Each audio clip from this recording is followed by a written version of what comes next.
Hi Instagrammers, hi Facebookers, hi YouTubers, how are you? I hope you're well.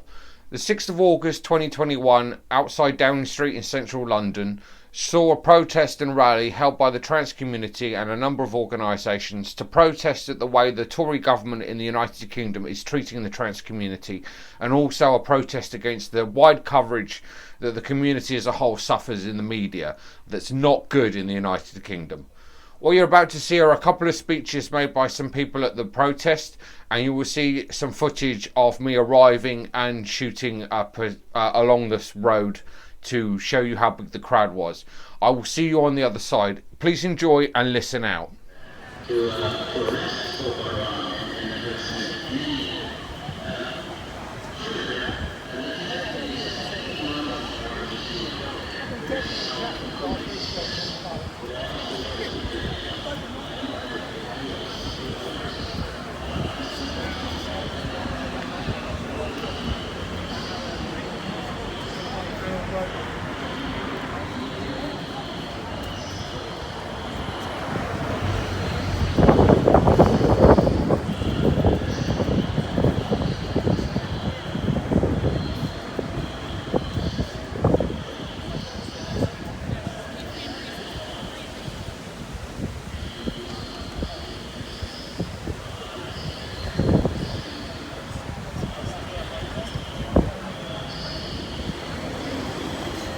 I was thinking about what I wanted to say today, I told myself that I wasn't going to get angry.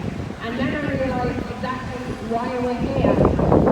I'm not going to try and just focus on my story because I know my story is not unique. It goes without saying that there are so many people here that have been subjected to an unbelievable amount of abuse and dehumanisation, so much so that we've come to accept it as an everyday reality. Now, with trans rights and the fight for trans liberation facing a barrage of constant attacks, now more than ever, we need to break that cycle. We need to challenge everyday transphobia, we need to challenge the appalling misinformation and fear-mongering campaigns which analogously posit the same rhetoric that homophobes and racists of yesteryear used to attack gay people and people of colour respectively. Seemingly every day, be it Sky News, the BBC, The Economist, The Guardian or other news sources, we seem to be seeing transphobic rhetoric published without opposition. In the UK, this is taking the form of a brand new pseudo-feminism that's entirely focused on trans issues while comparatively indifferent to the many structural injustices that women in the UK and abroad are subjected to. One particularly well-known transphobic pseudo-feminist, for example, praised MP David Davies, of all people, for standing up for lesbians, all despite him having a voting record which says anything but. Worse still, certain groups and individuals have been attempting to disguise transphobia as free speech, completely disregarding how free speech is very much dependent upon everyone maintaining their political dignity and moral status. Something that's immediately forfeited when the rights and identities of those from a marginalised group are directly attacked. In the 4 years I spent as a student at Bristol University, I repeatedly saw transphobia be presented as an appropriate and legitimate point of view.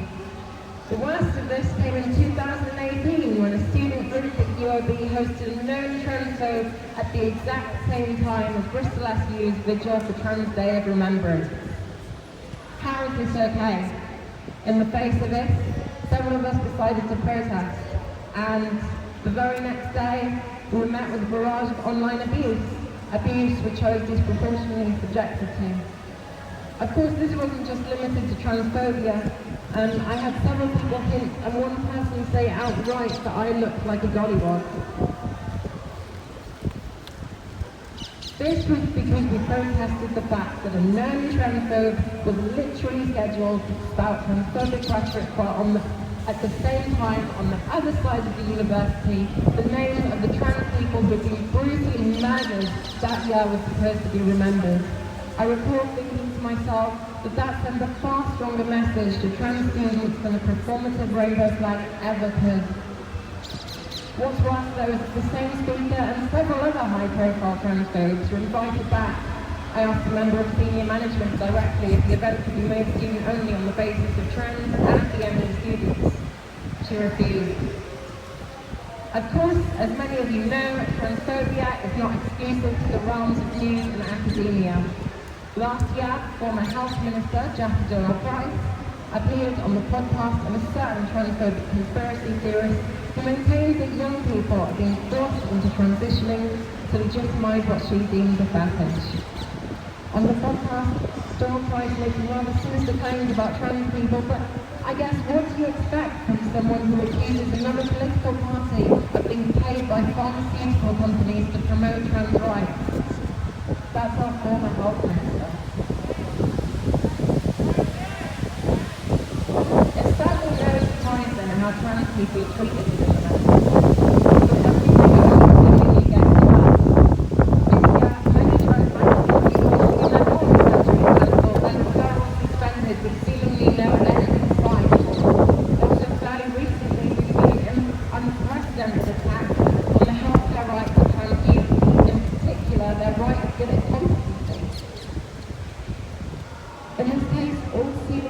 by bigotry, misinformation, or fundamentally ableist notions that someone would also not know their gender identity. Last year, the large gender identity clinics in the Southwest saw 2 new service users. 2. Even ignoring this, assuming the Southwest gender identity didn't get through referrals to first appointments at the same rate that it did between 2016 and 2020, if someone who referred them out, they would not be seen until somewhere between 6 and 12 years. I am here to talk to you about the truth. I'm not here today to talk to you about trans rights. I am here today to talk to you about trans lives and the truth of trans lives that is not represented in our country's media. But first, I have an uncle who I never knew, and I will never know. My dad's little brother Francis, named after his dad, died in a football stadium collapse event known as the Hillsborough disaster. My uncle, along with hundreds of other Liverpool football fans, were herded into a standing area, causing its structural collapse, which then killed 96 people, Francis included.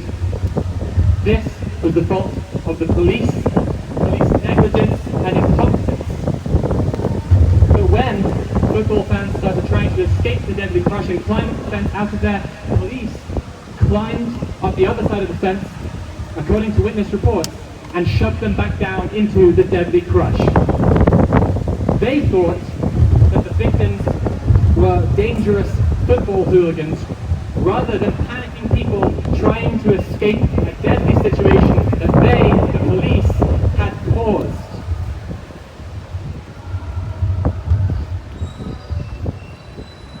On the 19th of April 1989, 4 days later, the Sun newspaper published a front page piece under the bold letters, "The Truth."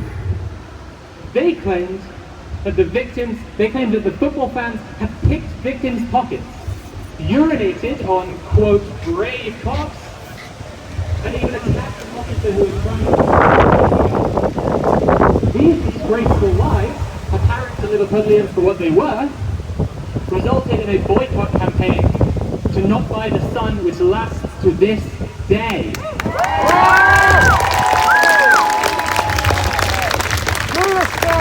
There are many in Liverpool still who, if they walk into a shop and see that it sells the Sun, will walk back out again. It remains difficult to give away the Sun newspaper in Liverpool for free to this day.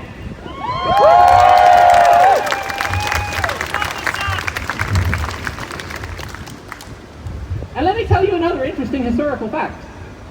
Liverpool hasn't elected as much as a Conservative councillor in over 25 years. These facts are related. In 2017, when the Hillsborough inquiry concluded that the disaster was the fault of the police and not the victims, and the misinformation spread by the Sun and other right-wing rags contributed to a campaign of misinformation and cover-up, journalist Suzanne Moore wrote for The Guardian This fantasy should be well and truly shattered by the Hillsborough verdict. This was a war crime in a war that was not then, nor is now, a figment of our imagination. Pardon me? Class war. I told you. One moment. I take the wrong dress for this.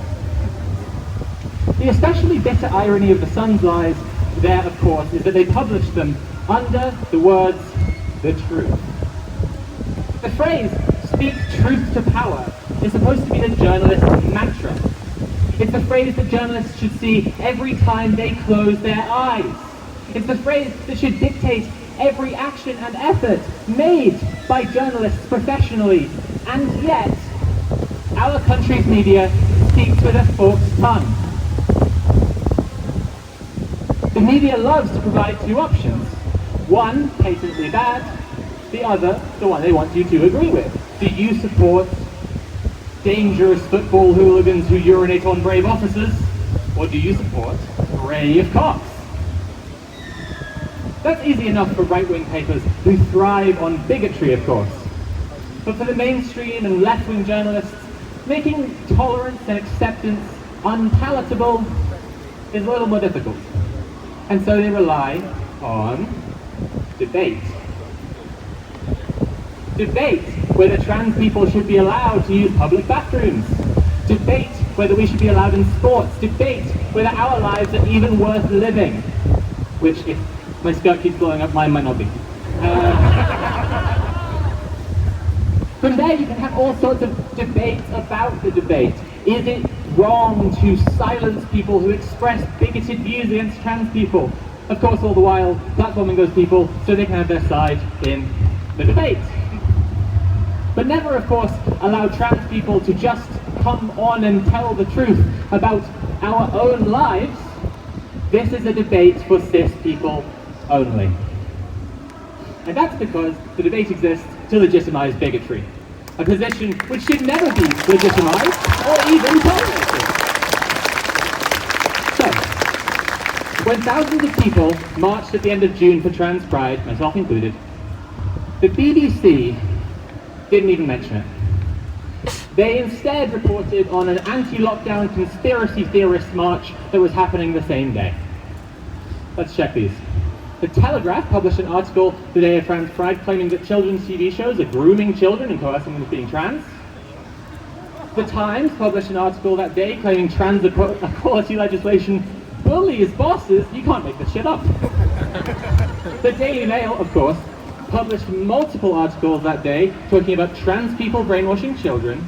I think it was math classes using the right pronouns. Sainsbury's oppressing its staff by not allowing them to be transphobes.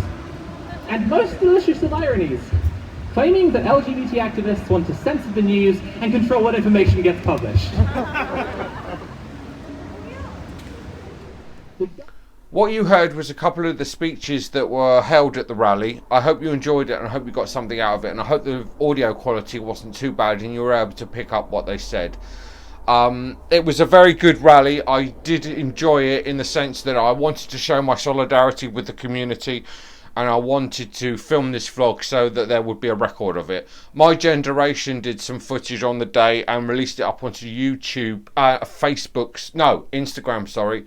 Hopefully you can dig that out and find it in accompaniment with this short vlog.